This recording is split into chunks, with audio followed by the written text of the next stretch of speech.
जिशान सिद्दीकींवर वर्षा गायकवाड यांनी जोरदार टीका केली। सिद्दीकींना आता आमच्या पक्षावर बोलण्याचा अधिकार नसल्याचं गायकवाड म्हणाल्यात। आई बाबा होण्याचे स्वप्न अजून पूर्ण झाले नाहीत का? आई बाबा होण्याचे तुमचे स्वप्न पूर्ण करा अपोलो फर्टिलिटीद्वारे। मोफत सल्ल्यांसाठी कॉल करा 9953 959370। लोकसभेत काँग्रेस विरोधात मतदान करण्याचा जिशान यांच्यावर दबाव होता।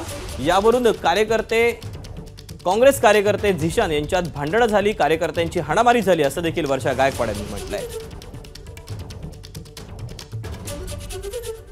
जे गेलेत ना सोडून त्यांनी आमच्या पक्षाबद्दल बोलू नये। आता ते गेले तिथे त्यांनी सुखाने राहावं। आम्हाला माहिती आहे की त्यांना पक्षाने काय दिलं। त्यांच्याकडून ना सर्टिफिकेटची आम्हाला गरज आहे। आम्ही काँग्रेसवाले आणि लोकांना सांगायची गरज नाही आहे। त्यांनी स्वतःला आत्मचिंतन करावं। आम्हाला सगळ्यात जास्त मला जो लीड मिळाला तो बांद्रा पूर्वमधून मिळाला आणि त्यांनी विरोधात काम करून त्यांच्याशी आमच्या लोकांची मारामारी झाली इलेक्शनच्या 2 दिवस आधी का त्याच्या लोकांशी करून सुद्धा आम्हाला लीड मिळालेला आहे। त्यामुळे जनता सगळं चांगलं समजते। तुम्ही जनताला सांगणार मतदान करू नका, या पार्टीला करा त्या पार्टीला करा, जनता दुधकुळी नाही आहे। तुम्ही त्यांच्या मतदारसंघात बघा किती त्यांना निधी मिळालाय। खरं तर तुम्ही लोकांनी अभ्यास केला पाहिजे। ही जी लोक पक्ष सोडून जातात ना यांच्या मतदारसंघामध्ये किती निधी मिळाला जातो। आम्हाला 1 रुपया मिळाला नाही। स्वार्थासाठी आणि सत्तेसाठी काही माणसं होताना काय काय करू शकतात याची उदाहरणं बघायला झालं। त्याच्यातलं मधलं एक उदाहरण जिशान सिद्दीकी आहे। एबीपी माझा, उघडा डोळे बघा नीट।